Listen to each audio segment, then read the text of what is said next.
moo tax nanguwul ku leen laal loolu moom jàpp nañ ne ak réewande ak ko xamadi dëgg fa la mën a yem oustaz. oustaz ok man waaw kay xam nga Maître Moussa Diop moom ay waxam moom daanaka waxu opposition la te une opposition il faut toujours s'opposer avec des idées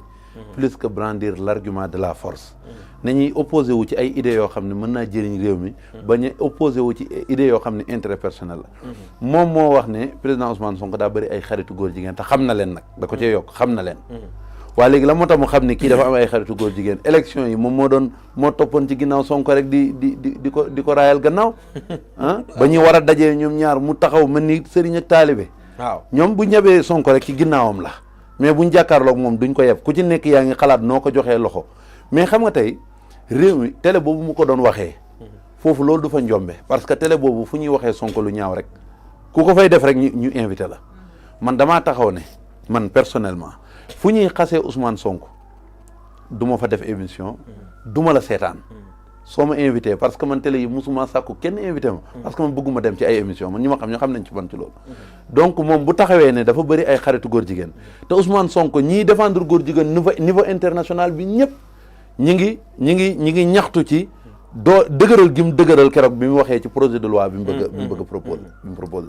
ñëpp ñu ngi koy wax dans ce temps là am na ay sénégalais yu fi taxaw di xalab te au moins le président Ousmane wala le premier ministre Ousmane Sonko a fait le maximum parce que lii mu teg moo gën a tar ci góor jigéen ñi que ñi fi mës a toog ñëpp ku ci nekk loo teg 5 à 10 ans de prison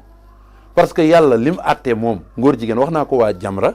wax ko waa Mame Makhtar gi wax naa ko barkaati démb wax naa ko waa ànd sàmm jikko yi ne leen yéen da ngeen a bëgg a nekk ne da ngeen di nekk ànd sàmm jikko yi bëgg a làqatu politique ba pare làqatoo ko ci ginnaaw diine naan ànd sàmm jikko yi mënoo leen a sàmm jikko yi nit ñi jéem leen a sàmm seeni jikko rek kese parce que yonent bi sallallahu alayhi wasallam ci jikko lañ ko taggee te ba tey jikko yaa ngi bon nit ñëpp mënuñ ko coore mënuñoo sàmm suñuy jikko ñoom projet de loi biñ indi ñoom ne noonu lañ bëgg ñu criminaliser góor jigéen yàlla atteewu ko noonu ñoom ànd sàmm jikko yi ak Jamra yëpp te loolu yàlla moo wax ci alquran ne képp ko atte benn atte bu wuteeg ni yàlla attee rek yéeféer nga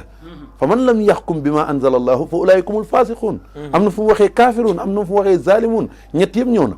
ku atte lu wuuteeg li yàlla atte yéeféer nga muy kafirun bi am na fu mu waxee ne zalimun tooñkat nga am fu mu waxee ne fasiqun kàccoor ngeen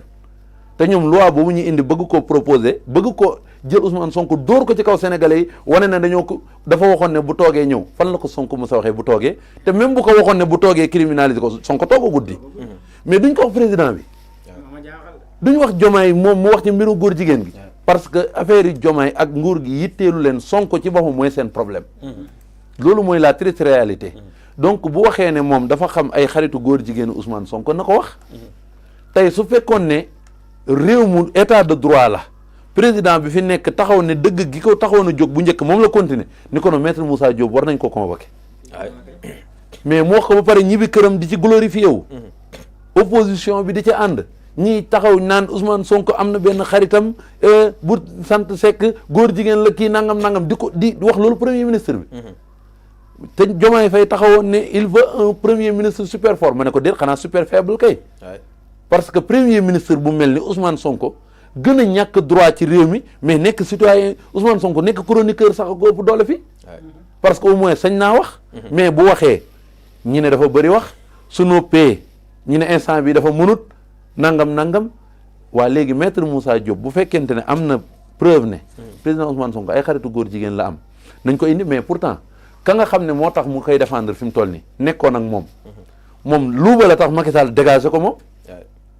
mauvaise gestion bu ñu fàttali moo fi nekkoon dem dikk de te maître Moussa Diop na wax ci Macky Sall mi taxaw ci Télé France taxaw ñu ne ko góor jigéen homosexuels yi ndax am nañ problème mu ne ils n'ont pas de problème chez nous en tout cas avec l'État amuñ problème foofu noonu en tout cas surtout avec l'État ils sont libres de le faire nii la ko waxaatee kenn mënu koo dindi mu ngi ci internet bi moom miir sax waaw kay moom miir sax waxoon mu ngoog def na benn émission ñu koy laaj mu ne Sénégal du réewum jullit waaw kay mu ngi noonu ba pare ëlbateku man bi ma ci gën a métti ci waxu Macky Sall ils sont libres de le faire kañ la góor jigéen am liberté def góor jigéen acte contre nature nga xam ne même ci religion catholique dañ ko criminaliser dañ ko criminaliser parmi toutes les religions mais président Ousmane Sonko charge bi mu ci teg pourtant moo gën a diis yi ci gars yi di teg yëpp ñoom mooy nañ tëj de 5 à 10 ans avec amende de 1 à 2 millions de francs CFA mais contrairement ak président bi fi nekkoon taxaw ni ils sont libres de le faire kon am nañ liberté. amuñu ak ñoom problème. mais biñ ñëwee ñoom gouvernement bi ñi commencé ñaata nit lañ ci jàpp ci ay homosexuels ndax dafa amoon ci président jamonoy gouvernement bi passé amul woon kon nañ bàyyi waxu tappale yooyu te maître Moussa Diop na bàyyi tappale mi te jàkkaarloog Sénégalais yi wax leen dëgg mais bëgg a opposé wu bëgg a doon dara bu mu tax ngay sosal ay gor te ñoom sosal yi ni affaire yi jigéen la nañ ko bàyyi islam ci boppam dafa bañ ko tuumaal nit wax naa ko fi keroog fii am ñu ciy mer faalewu ma leen parce que biñ fi taxawee ne Sonko est un vulgaire violeur dama tontu ne ki koy wax islam caw na ko juróom-ñett fukki yar tey boo duggee ci internet bi TikTok foo dugg boo bindee 80 rek mu indi la 80 yar nga xool kan lay wax te kan moo ko wax maa ko waxoon parce que yàlla moo wax ne wallazina yarmuuna al muxsanaati summa lam yatu bi arbaati shuhada fajliduhum samanina jaldatan ku tuumaal nit ne dafa njaal tamu ñeenti seede juróom-ñett fukki yar la islam di caw su la ko nit ñi cawti yàlla caw na la ko tôt ou tard yàlla dana la caw donc loolu nga tuumaalaat nit ki ne ay xaritu góor jigéen la am kon léegi li nga ragal a wax ko rek bu dee ñeme nga mooy da ngaa bëgg a wax ne góor jigéen la wax ko directement na ko wax donc réew mi ci boppam moo dul réew mi ci boppam bàyyi woon fi Macky Sall sax moo gën bàyyi fi président boo xam ne dafa mel ni comme muuma amul courage amul volonté loolu yorul réew donc nañ waxi Moussa Diop jooju jarul sax di ci daw de midi à 14h parce que wax joo xam ne taxawut la ndax moom moo wax ñaari wax yu wuutee moo fi taxawoon tagg Sonko barki Dembo Ndiaye moo fi taxawaat di ko xalam waaw léegi nag nañ xool ñaari. kon daal Moussa moo war a dem seeti Moussa moo war a seeti ban Moussa mooy bi ñu war a jàpp parce que Moussa benee moo taggoon Sonko Moussa bi xas Sonko moo tax kilifa du gaaw a tagg kilifa du gaaw a xas ndax boo gaawee tagg ëllëg ka nga tagg changé bon nga taxaw ne bon na wax nga ñaari wax am na bu ci nekkul dëgg. sëñ Bay Jaxate dafa wax ne bul gaaw a taggati nit bul gaaw a ŋàññati nit. kuy gaaw a tagg ko bon kuy gaaw a ŋàññ ko yees. wallaay mu ngi noonu de loolu rek la. yaay Fatima. Moussa Boss Diop de wax na. Oustaz. waaw wetu Moussa Diop dafa réew ba dof. ba nëb. waaw. Moussa Diop dafa réew ba dof man maa ko wax.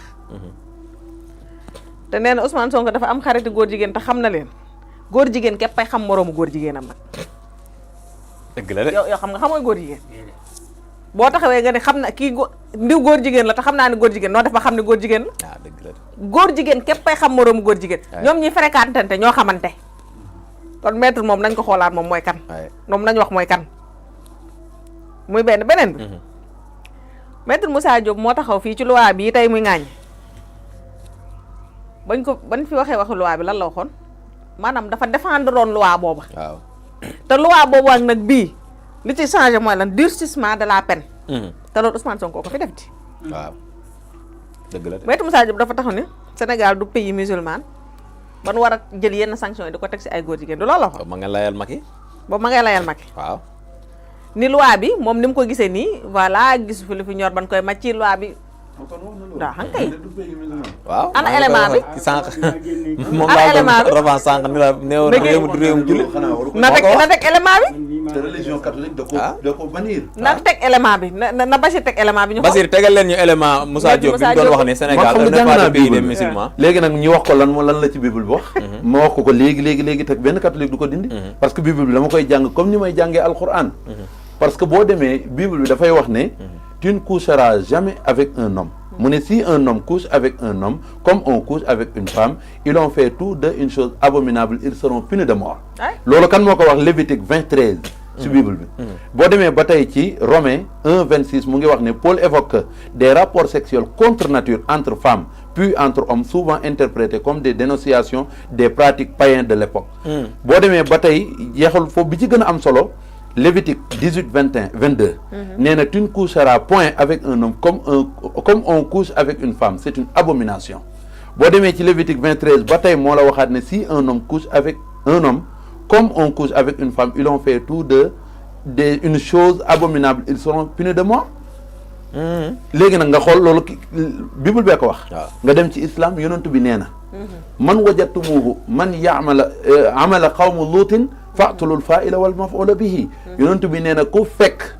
kuy jëfu nitu yonentu yàlla loo dee muy góor jigéen gañ doon def ku ko fekk ñu koy def rayal ko koy def ak kañ koy def ray leen def waa léegi bu fekkee ne nekkul pays musulman te ñu wax 95% musulman kon nañ ko dindi nañ ko dindi léegi nag loolu sax moom maître Moussa Diop moo dafa ñëw sax di xas kilifa diine yi xas sunu mag ñi fi liggéey diine ji ba mu toll ci 95% musulman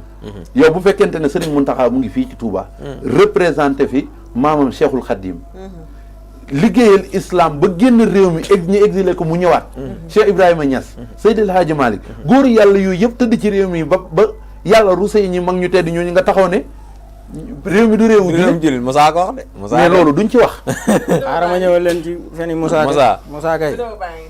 Moussa 2022 ak Moussa Diop dafay fon. La proposition de loi maintenant pour la criminalisation de l'homosexualité est rejetée, déclarée irrecevable par le bureau de l'Assemblée nationale dirigé par Moustapha Niasse qui dit que l'homosexualité est déjà punie par une loi dans le code pénal et cela depuis 1965. En fait, la loi parle d'actes contre nature et non expressément d'homosexualité. C'est ce que les associations ne comprennent pas. Votre réaction à ce communiqué du bureau de l'Assemblée nationale? Je trouve d'abord que le Sénégal n'est pas un pays islamique. D'accord dessus, sur le postulat. Deuxième chose, qu'il y a un texte qui punit ces actes.